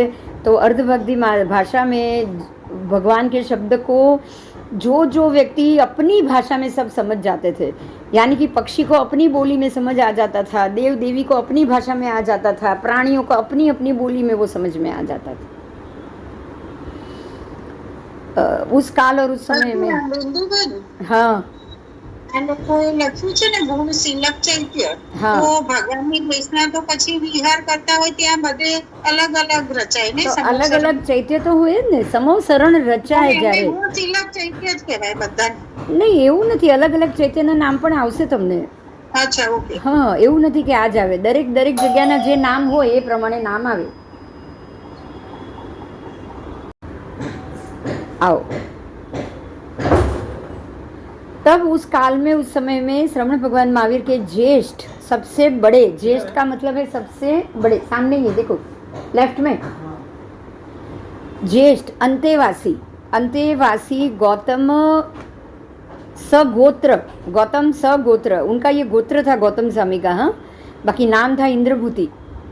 सगोत्र 7 हाथ की ऊंचाई वाले समचतुरस्र संस्थान से संस्थित वज्र वृषभ नाराज संहनन युक्त। तब ये सारे जितने भी वहाँ पे दीक्षा ली, सबने जो केवली हुए हैं वो सारे 7 हाथ की ऊंचाई, क्योंकि 7 हाथ की ऊंचाई तो मिनिमम थी तब। बराबर વિનુબેન, અહીંયા જ્યેષ્ઠ તમે એમ કહો છો ને, એટલે મોટા તો મને લાગે આપણે પણ જેઠનું જ્યેષ્ઠમાંથી જેઠ થઈ ગયો છે. થાય ને, થાય. જ્યેષ્ઠનો અર્થ જ મોટું છે, સૌથી મોટું. એટલે આપણે પેલું જેઠ કહીએ ને, જ્યેષ્ઠમાંથી જેઠ થઈ ગયું. મોટાને જેઠ કહીએ ને આપણે, જેઠ એટલે જ કહીએ કે ભાઈ આ જ્યેષ્ઠ છે, સૌથી મોટા. જ્યેષ્ઠ કહેવાતું હોય ને, જ્યેષ્ઠ મહિનો પણ તો આવે છે. જ્યેષ્ઠ મહિનો કેમ પડ્યો હશે વિચારો. હવે સૌથી મોટો મહિનો એમ જ્યેષ્ઠ મહિનો એટલે સૌથી મોટો મહિનો થયો. હા, તો હવે અધિક મહિનો, આ જ્યેષ્ઠ મહિનો જ આવશે કે નહીં? અષાઢ પહેલા જ અધિક આવશે કે નહીં આવે? બોલો. સમજાય છે આ જ્યેષ્ઠ મહિનો કેમ નામ છે એનું? ખ્યાલ આવી ગયો. જેઠ મહિનો, અષાઢ મહિના પહેલા, ચોમાસા પહેલા જ અધિક મહિનો આવવો જોઈએ, એટલે જ એનું નામ જ્યેષ્ઠ માસ છે. અધિક માસને એ લોકો સૌથી મોટો મહિનો કહે છે કે નહીં? કહે છે કે નહીં? હા, 12 મહિનામાં અધિક મહિનો એ લોકોનો સૌથી મોટો પુરુષોત્તમ માસ પણ કહેવાય. બધો જ ઉત્તમ માસ કે છે એ લોકો. તો જ્યેષ્ઠ મહિનાની જગ્યાએ જ અધિક મહિનો આવતો હશે ત્યારે જ એનું નામ જ્યેષ્ઠ માસ હશે ને. તો શું કામ જ્યેષ્ઠ માસ હોય બોલો?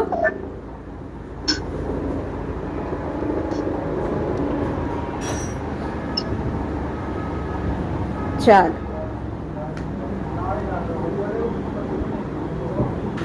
તો ગૌતમ स्वामी એમનું શરીર, એમની કાયા, એમનું બધું વર્ણન છે यहाँ। और यही वर्णन तब के सभी साधु भगवंतों के भी थे जिन्हों को केवल ज्ञान हुआ था, जो ज्ञानी थे।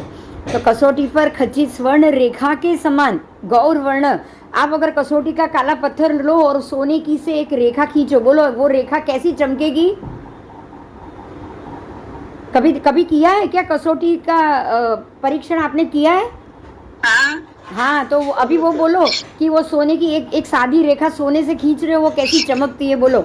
हाँ જોયું છે, દેખ્યું છે, કર્યું પણ છે। हाँ, तो वो जो सुवर्ण रेखा बनती है, कलर है वो पद्म केसर की तरह पीली है, वो है कि नहीं? ऐसा पीला गौर वर्ण गौतम स्वामी का था। आप अगर किसी को आप बोलोगे आप ऐसे गोरे थे, तो ऐसा एग्जाम्पल देना भी तो सोचना पड़ेगा हमको, पता है 100 बार। हाँ कि नहीं?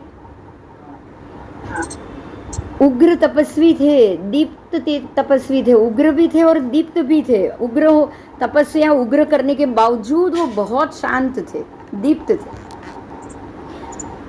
फिर तप्त तपस्वी थे, महातपस्वी थे, महान घोर घोर गुणों से युक्त थे, घोर तपस्वी थे, घोर ब्रह्मचर्यवासी थे, ठीक है, लघिमा रुद्धि संपन्न थे, विपुल तेजोलेशिया को अंतरलीन रखने वाले थे, चतुर्दश पूर्वी थे, 14 पूर्वी थे, वो 4 ज्ञान से समन्वित थे, 5वां ज्ञान अभी बाकी था, केवल ज्ञान ही बाकी था, और सर्वाक्षर सन्निपाती लब्धि से युक्त इंद्रभूति नामक अणगार प्रथम भगवान महावीर के, श्रवण भगवान महावीर से ना अति दूर और ना अति निकट। वो ना उनसे दूर बैठते थे, ना ही उनसे नजदीक बैठते थे। ऊर्ध्व जानो अधः सिर उकड़ू आसन की मुद्रा में बैठते थे।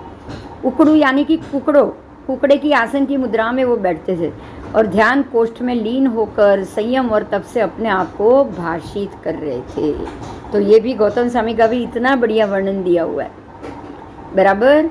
और उस समय भगवान गौतम के मन में एक श्रद्धा, एक इच्छा, एक संशय, एक जिज्ञासा, एक कुतूहल जन्मा, क्योंकि केवली नहीं है, इसलिए हर एक सवाल का जवाब अपने आप वो नहीं ढूंढ सकते हैं।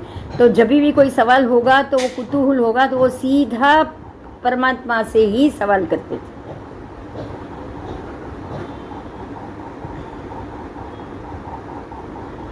और वे उठने की मुद्रा में उठते थे और उठकर जहाँ श्रवण भगवान महावीर है वहाँ आते हैं। आने के बाद भगवान महावीर के दाईं ओर से प्रारंभ करके 3 बार प्रदक्षिणा करते हैं। पहले तो आते हैं भगवान के पास, फिर 3 प्रदक्षिणा करते हैं, वंदन नमस्कार करते हैं, और वंदन नमस्कार करके ना अति नज़दीक ना अति दूर ऐसे ही जगह पर वो खड़े रहते हैं, सुश्रूषा और नमस्कार की मुद्रा में सन्मुख सविनय श्रद्धांजलि होके, बद्धांजलि अंजलि बद्ध होके पर्युपासना करते हुए वो परमात्मा से प्रश्न करते हैं।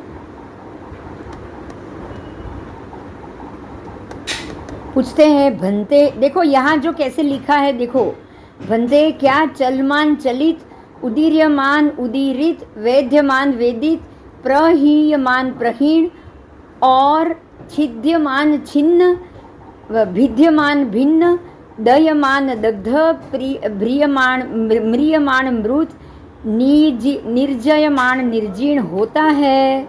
तो भगवान कहते हैं हाँ, जो चल रहा है, अभी मैं बोल रही हूँ उसको सुनिए, नहीं समझ में आए तो पूछिएगा। जो चल रहा है उसको चला हुआ मानो, अभी जिसने चलना शुरू किया उसको चला हुआ मानो, चलायमान मानो। जो उदीरित हुआ, जो उदीरित होना शुरू किया उसको उदीरित मानो, जो वेदित होना शुरू हुआ है उसको वेदित मानो, जो प्रहीण होना भाग शुरू हुआ है उसको प्रहीण मानो, जो छिद्यमान यानी कि छेदना शुरू हुआ है उसको छेदा हुआ ही मानो, भेदना शुरू हुआ है उसको भेदा हुआ मानो, दह्यमान यानी कि जो जलना शुरू हुआ है उसको जला हुआ मानो, जो मरण तोल हो रहा है उसको मृत मानो, जो निर्जीव हो रहा है उसको निर्जीव मानो, जो शुरू हो जाता है उसको वो पूरा मानना चाहिए। बोलो, अब यहाँ एक और बात, जला हुआ, अभी थोड़ा जलना, आपकी उंगली थोड़ी जली तो क्या जली हुई नहीं है क्या? जब तक आप पूरे नहीं जल जाओ, जले हुए नहीं कह जाओगे। આ બધું તો ઠીક, પણ આમ મરણ પ્રથારીય હોય એને મારેલો કેવી રીતે? મરણ એક તો છે, હવે એના માટે વિચારો, જે વેન્ટિલેટર ઉપર છે શું એ જીવિત છે? એ મરણ પથારી છે. મરણ પથારી એટલે મરવા પડ્યો છે એ નહીં. સમજાય છે? એમાંથી પાછો પણ આવી શકે છે. ના ના ના ના, તો જે બેહોશ છે ને એકવાર તો તમે કહી દો ને કે ભાઈ ખબર નથી હવે ક્યારે હોશમાં આવશે. પહેલો ક્વેશ્ચન શું આવશે? હા, એવું થાય. હા, પણ તમે એને જીવિત પણ ના કહી શકો. અરે તમે એને પેલો જીવિત હોય તો એ બોલતો ચાલતો હોવો જોઈએ બીજી ભાષામાં. બોલો. અચ્છા, એ વેન્ટિલેટર વગર રહી શકવાનો છે માણસ? પહેલા એ પણ વિચારો. ચાલો, એ જીવ વેન્ટિલેટર એકવાર બંધ કરો તો શું થાય? 1 કલાકમાં શું થાય? કલાકમાં શું થાય? બોલો. હાર્ટ જ જેનું મશીન ઉપર ચાલતું હોય એને જીવિત કેવી રીતે કહી શકો તમે?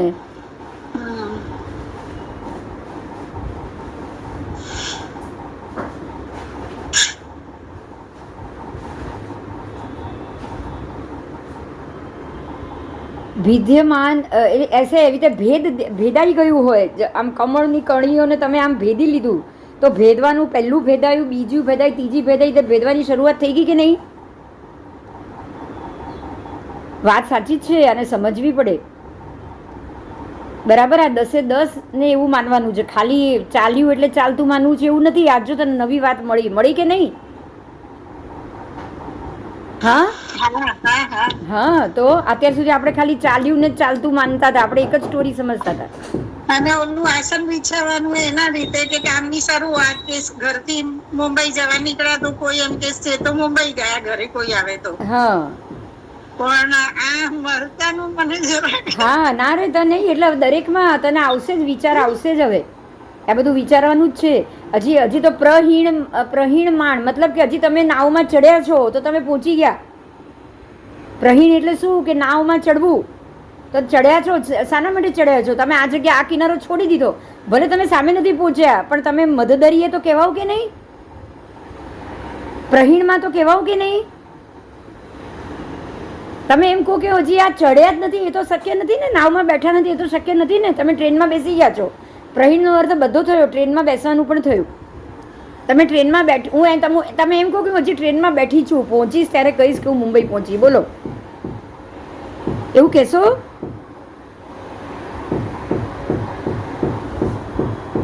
હા કે ના?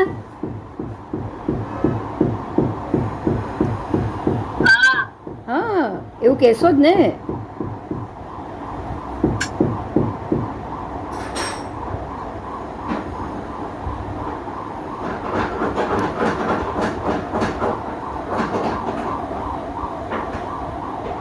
तो छिन्न मान छिद्यमान जो छेदा जा रहा है वो भी छेदा हुआ. ठीक है, जो भेदा जा रहा है वो भी भेदा हुआ. और दह्यमान जो जल रहा है वो भी जला हुआ. और म्रियमान जो मतलब मरण तोल अवस्था में है उसको भी मरा हुआ. और जो निर्जीव अवस्था में है उसको भी निर्जीव समझना है. ये निर्जीव अवस्था और मरण तोल अवस्था समझ लेना कि ये व्यक्ति अभी बोल चाल नहीं रहा है, तभी ये बात है. ऐसा नहीं कि अभी बोल रहा है और मरने जा रहा है, वो बात नहीं है यहाँ पे. जो ना आँख खोल रहा है ना बोल रहा है उसकी बात.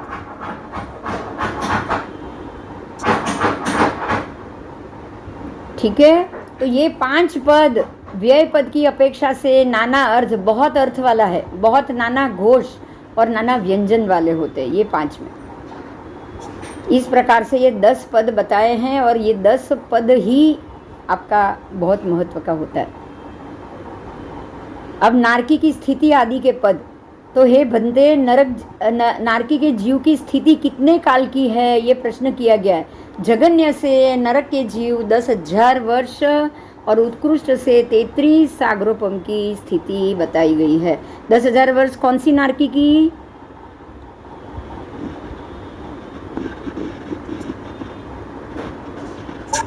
जगन्य है तो कौन सी नारकी आएगी? कम से कम पहली से तीसरी ना? पहली ही. हाँ, पहली. कम से कम तो पहली ही नारकी आएगी ना. वहाँ कम से कम समय तो पहली नारकी में ही आएगा.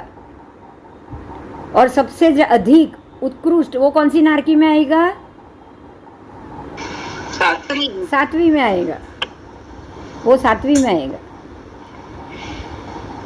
जीव कितने काल से आन अपान और उच्छ्वास और निश्वास करता है। नारकी का जीव, नारकी के जीव के श्वासोच्छ्वास की बात की है। नरक में रहा नारकी का जीव श्वासोच्छ्वास कितने काल में करेगा, तो ये भी उच्छ्वास पद बताया है। और वो भी उच्छ्वास पद पन्नवणा के आधार पे जवाब लेना है, तो उसके लिए पन्नवणा शायद हमने देखा था, लेकिन पन्नवणा देखोगे तब इसका जवाब मिलेगा। यहाँ इसका जवाब नहीं लिखा है, ठीक है। तो ये नारकी का आहार, नारकी का श्वासोच्छ्वास, ये सारी चीज़ नारकियों की स्थिति, कितने समय में वो आहार लेते हैं, ये सारी चीज़ नरक गति के जीवों की यहाँ भगवान को सवाल किया हुआ है। आओ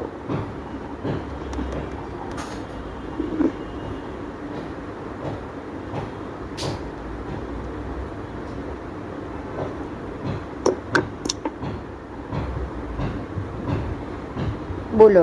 अभी इसमें से ना थोड़ा सिलेक्ट करना पड़ेगा, बिना सिलेक्ट किए इसमें आगे नहीं कर सकते, क्योंकि इसमें जवाब दे दिया है पन्नवड़ा में। देखो पन्नवड़ा तो खोलेंगे नहीं, ढूंढेंगे नहीं अभी, है ना। हाँ इसीलिए तो जो जवाब यहाँ होगा ना वही करेंगे, ठीक है। हाँ।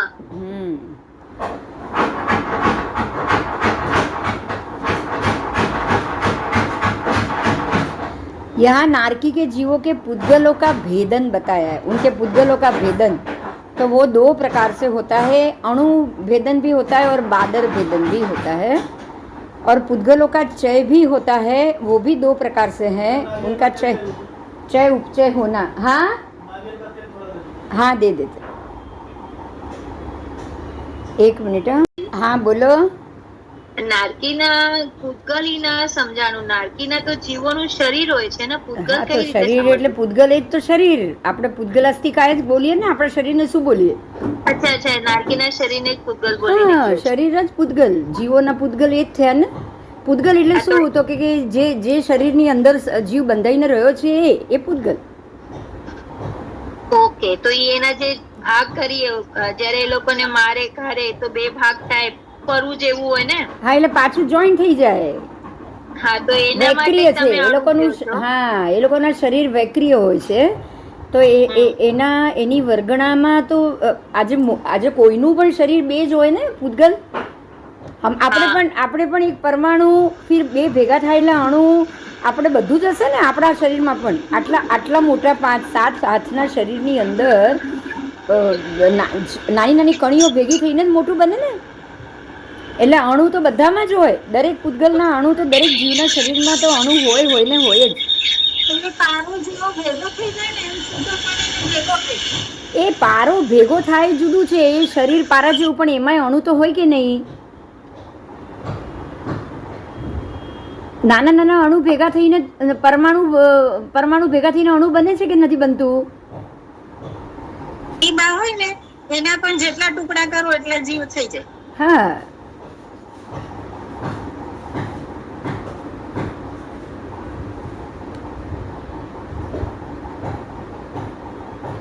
तो इस तरह से नारकी के जीवों के पुद्गल, उसका भेदन, उसका छेदन, उसका वेदन, सारी चीज़ यहाँ बताइए, वेदित होता है। तो उनका आहार, उनका पुद्गल और उनकी वर्गणा, आहार पुद्गल वर्गणा की अपेक्षा से पुद्गलों का चय दो प्रकार से होता है, अणु चय और बादर चय। चय उपचय होना ही घटना बढ़ना। चय उपचय का मतलब क्या हुआ? पुद्गल का चय उपचय यानी शरीर का बढ़ना और घटना। समझ में आ रहा है? आज अगर मेरा वजन कुछ ज़्यादा घूमने गई, कोई चिंता नहीं है, तो मेरा वजन 5 किलो बढ़ गया, तो वो क्या बढ़ा? पुद्गल का उपचय हुआ। क्या हुआ? चय हुआ। और अगर मान लो कि 1 किलो 2 किलो घट गया तो वो उपचय हुआ। समझ में आया? हम बोल रहे हैं हमारी भाषा में मेरा वजन बढ़ा, मेरा वजन घटा, लेकिन शास्त्र में ये कहा जाता है कि ये बिंदु जो शरीर के अंदर बैठी है उसके पुद्गल का चय उपचय हुआ। क्या हुआ? चय उपचय हुआ। तो नारकी के जीवों का एक जीव के शरीर से दूसरा जीव कुंभी के अंदर उछलते रहते हैं वो लोग, ठस ठस के भरे हुए एक कुंभी में, तो एक का शरीर दूसरे का छेदन भेदन करता रहता है, तो खून निकलना, पस निकलना, उसी के अंदर शरीर से थोड़ा बाहर निकलना, वापस नया लेना, ये सारा चय उपचय होता है ना। तो ये आहार वर्गणा, पुद्गल वर्गणा की अपेक्षा से ये चय उपचय होता है। तो उसमें अणु और बादर, एकदम छोटा भी उपचय उपचय होगा, बड़ा ज़्यादा भी चय उपचय होगा। नारकी के जीव पुद्गलों की उदीर्णा भी अणु और बादर ही करते हैं। पुद्गलों की उदीर्णा करना मतलब कि आज अभी आपको ज़रूरत नहीं है, लेकिन वो आपको खींच के ला रहे हो। उदीर्णा का अर्थ बाहर से गेन करना, लाना। तो लाते हैं, वो दूसरे के शरीर के अंदर अपना शरीर ऐसे खूपा देंगे, पूरी ऐसे अपना धार वाला शरीर करेंगे, उंगली जैसा लंबा, और दूसरे के शरीर के अंदर खूपा देंगे, दूसरे नारकी के जीव के शरीर में। और वो खूपाने के बाद उसके अंदर से खून को वो चूसेंगे। तो इस तरह से वो पुद्गल की उदीर्णा करते। कैसे करते हैं वो? कोई थोड़ा करेगा, कोई ज़्यादा करेगा। दूसरे के पुद्गल का लेना और छोड़ना भी तो उदीर्णा हुआ ना, हुआ कि नहीं? हाँ। और वेदन भी हुआ, वेदन छेदन भी हुआ दूसरे के शरीर का। हाँ। तो जिसके शरीर में से वेदन छेदन हो रहा है, वो अपनी कर्म की निर्जरा भी तो कर रहा है ना। और जो कर रहा है वो नया कर्म भी बांध रहा है, वो नया भी बांध रहा है। इसी तरह से वो कर्म का वेदन भी कर रहे हैं और निर्जरा भी कर रहे हैं, दोनों चीज कर रहे हैं। बराबर। और इसी तरह वो इसी प्रकार से अपवर्तन बोलेंगे उसको, वो किया था, करते हैं और भविष्य में भी करते रहेंगे। उन्होंने संक्रमण किया था, करते हैं, करते रहेंगे। संक्रमण। फिर निद्धतन का मतलब क्या हुआ पता है? निद्धत क्या है शब्द, जानते हो आप लोग? हाँ, निद्धत निकाचित दोनों साथ में आएगा। निद्धत निकाचित, अब हम बोलते हैं ना निकाचित कर्म का बांधना, ऐसे कर्म बांधना जो कभी बिना भोगे आप छोड़ ही नहीं पाओ। उसको भोग के ही छोड़ा जा सकता है, कोई जाप या ध्यान से वो कर्म टूटेंगे नहीं।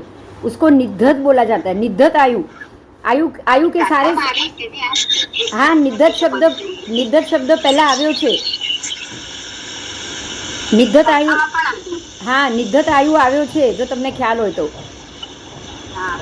निद्धत आयु शब्द આવ્યો છે। तो निद्धत शब्द यानी कि ऐसा आयु जो बिना आप भोगे अपने आप कभी भी कर्म से वो खारिज नहीं होगा। ऐसे कर्म निद्धत किया था, करते करेंगे। तो ये निद्धत कर्म करते हैं, निद्धत और बांधते भी है और छोड़ते भी। और निकाचन करना।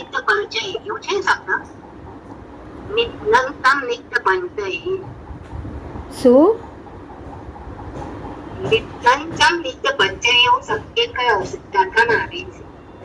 ગાથામાં આવ્યો હશે, પણ નિધત અને નિકાચિત આ બંને એવા કર્મ છે જે ભોગ્યા વગર તમે છોડી નથી શકતા. સમજાયું? હા. નામ નિકાચિત કરવું, તીર્થંકર નામ નિકાચિત થાય. કેવી રીતે થાય? શું થાય? કર્મ બંધ ન કહેવાય એને. તીર્થંકર નામ નિકાચનતા આપણે બોલીએ છીએ, ખબર છે? પણ પુણ્ય કર્મ ની છે. અરે એ તો તીર્થંકર નામ કર્મ પુણ્ય કર્મ છે, પણ પ્રતિવાસુદેવ પણ નિકાચન જ છે કે નહીં? પણ એ તો પાપ કર્મ છે. ભગવાનની તો પુણ્ય પ્રવૃત્તિ. એમ નથી, હું વાત કહું છું. વાત એ નથી, કર્મ એ નિકાચન કરવું એક સિસ્ટમ છે, રીત છે. એ પુણ્ય કર્મ પણ હોય. પુણ્ય ને પાપ બંને નિકાચિત થઈ શકે. બસ. એટલે આવા કર્મને એવી અપેક્ષાએ તમે એને તીવ્રતાથી બાંધવું, એટલે એનું નામ નિકાચન. તમે એકદમ તીવ્રતાથી બાંધો એટલે એનો ઓપ્શન જ નથી ને, ભોગવ્યા વગર. બોલો, તીવ્રતાથી બંધાયેલા કર્મોને બાંધ્યા ભોગવ્યા વગર છૂટે છે ખરા? हाँ नहीं, तो नारकी के जीव संक्रमण करते हैं, किया था, करते हैं और करते रहेंगे, निधतन किया था, करते हैं और करते रहेंगे, और निकाचन भी किया था, करते हैं और करते रहेंगे। तो ये नरक गति में भी ये सारा काम होता है। निकाचित होता है, निधत होता है, संक्रमण होता है, वेदन होता है, कर्म वेदन भी होता है, ठीक है, नए कर्म का बंध भी होता है, सब होता है, अपवर्तन भी होता है, वेदना भी होती है, निर्जरा भी होती है, सब होता है। समझ में आ गई ये बात? पहले बोलो।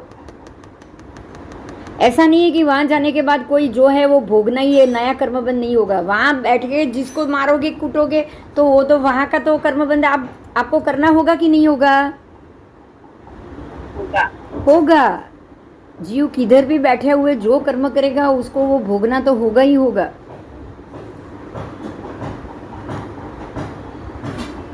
ठीक है, तो ये जो अच्छा, अब इसमें ना जो शब्द आए ना उसकी बात की है। एक तो भेदित यानी कि भेदना, चित यानी कि चिंतन करना, उपचित उपचय करना, चय उपचय दोनों आ गया, उदीरित उदीर्णा करना, वेदित उसका वेदन करना, निर्जीर्ण मतलब उसकी निर्जरा करना, अपवर्तन करना, संक्रमण करना, निधतन करना और निकाचन करना। ये सारी चीज अतीत, वर्तमान और अनागत तीनों काल में होती चीज है। ये बात समझ में आई? बोलो। कर्म बंध अतीत, अनागत, वर्तमान तीनों में होता है कि नहीं? होता है। कर्म की निर्जरा तीनों काल में होती है कि नहीं? होती है। कर्म का वेदन भी होगा, उदीर्णा भी होगी, उदीर्णा भी तीनों काल में होती है, बराबर। चय उपचय भी होता है। બેન કર્મનો બંધ વર્તમાન કાળમાં જ થાય ને? અરે વર્તમાન કાળમાં તો બંધ થાય, પણ ગયા જન્મનું બાંધેલું ઉદીર્ણ થઈને આવે અને તમે નવું બાંધો, એ પણ કર્મ હોય કે નહીં? હા, ઈ કર્મ થઈ જાય. પુણ્યાનું બંધી પુણ્ય ને પાપાનું બંધી પુણ્ય વાળા કર્મો તો બધા પહેલાના બાંધેલા જ છે ને, અનુબંધના. હા, તમને થોડી ખબર છે કે તમારું આ કર્મ નવું ઊભું થઈ રહ્યું છે કે પહેલાનું અનુબંધ વાળું આવી રહ્યું છે? ખબર છે કશું? બોલો. તો મનુષ્ય ભાવ લેતા પહેલા જેટલા ભાવમાં જે કર્મબંધ થઈ ગયા હોય એ બધા જ ઉદીર્ણા, ઉદય, ઉદીર્ણા, સત્તાવાળા જ આવશે કે નહીં? ઉદય, ઉદીર્ણા, સત્તા, એનો અર્થ શું થયો? ઉદય એટલે વર્તમાન, ઉદીર્ણા એટલે ભવિષ્યને આગળ લાવો. સમજાય છે આ? અને સત્તામાં પડ્યું એટલે ભૂતકાળમાં બંધાઈ ગયું છે, બરાબર? ભૂતકાળ વગર સત્તા બને? ભૂતકાળ એ જ સત્તા બને. સત્તામાં અત્યારે મારા સત્તામાં જે પણ કર્મ પડ્યા છે એ બધા મેં ભૂતકાળમાં જ કરેલા હોય કે નહીં? હા, હોય નહીં, હોઈ શકે નહીં, હોય જ. સત્તામાં ત્યારે જ પડ્યા છે કે જ્યારે મેં પહેલા કરેલું છે. અત્યારે મારી પાસે છે. મારી પાસે લાખ રૂપિયા હશે તો પહેલા કમાયેલા હશે એ જ હશે, બરાબર? હા, એટલે એ તો ભૂતકાળ છે. સત્તા એ જ ભૂતકાળ, ઉદીર્ણા એ વર્તમાન, પણ ભવિષ્યને તમે ઉદીર્ણા કરીને આગળ લાવો છો.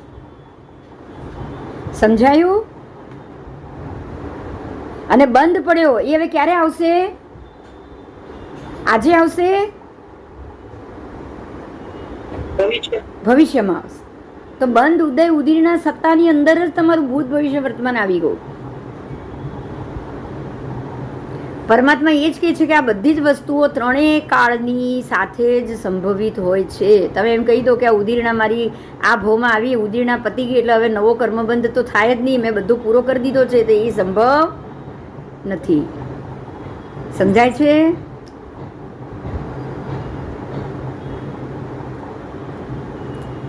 यहाँ खास बताया, क्वेश्चन किया है गौतम स्वामी ने कि हे भगवान, नारकी के जीव तेजस और कार्मण शरीर के रूप में जो पुद्गल को ग्रहण करते हैं, नारकी के जीव के पास तेजस शरीर भी है और कार्मण शरीर भी है, बराबर?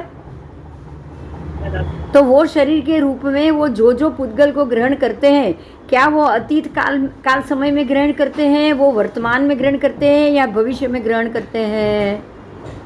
तो भगवान जवाब देते हैं कि अतीत काल समय में वो ग्रहण नहीं करते हैं, वो वर्तमान काल समय में ग्रहण करते हैं। अतीत समय का तो बांधा हुआ खोलने की बारी आई, ग्रहण करने की बारी नहीं आएगी, बराबर? वो तो अतीत में ग्रहण किया हुआ है, इसीलिए वो आपके उदय में आया है। पर जब उदय चल रहा हो तब आप जो भी करते हो, जो भी ग्रहण करते हो, वो अतीत के लिए नहीं करते हो, वर्तमान के लिए करते हो ना। आप वर्तमान में ही ग्रहण करते हो, भविष्य के लिए भी ग्रहण नहीं करोगे, ना भविष्य के लिए ना भूतकाल के लिए, सिर्फ वर्तमान में ही आप उसको ग्रहण कर सकते हो। बहुत सिंपल बात है कि जो भी कर्मबंध पड़ा होगा वो उदीर्णा करनी हो या उदय काल में ही उसको बदल सकते हो। ना आप सत्ता में बदल सकते हो, ना बंद करते वक्त बदल सकते हो। समझ में आ रहा है? कब बदल सकते हो?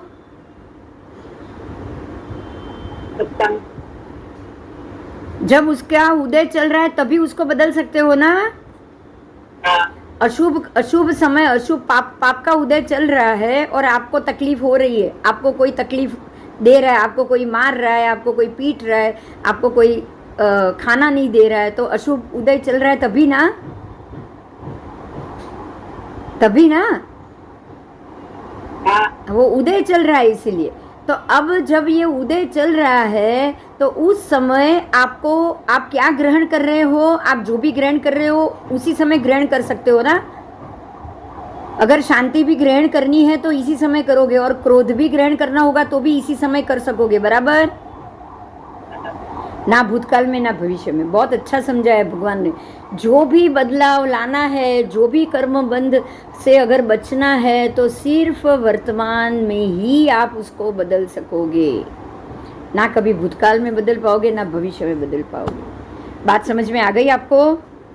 बहुत बड़ी बात थी आज। जब भी कर्म उदय में आए तो उसको शांति से कैसे खत्म करना है।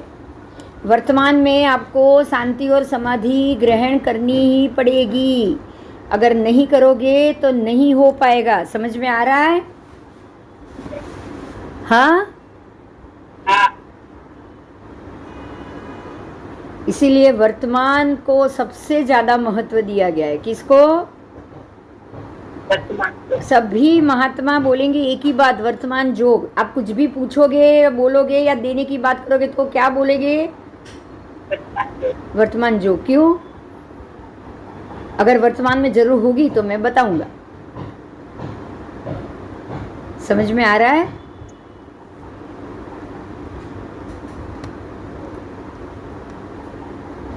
बोलो, चलो आज जल्दी बंद करेंगे 14 से तो। हाँ हाँ हाँ, आज जल्दी बंद करेंगे, ठीक है? 14 से तो अब कल मिलेंगे। Thank you. बराबर? चल चल हाँ। चल। जय जिनेंद्र। जय जिनेंद्र। जय जी।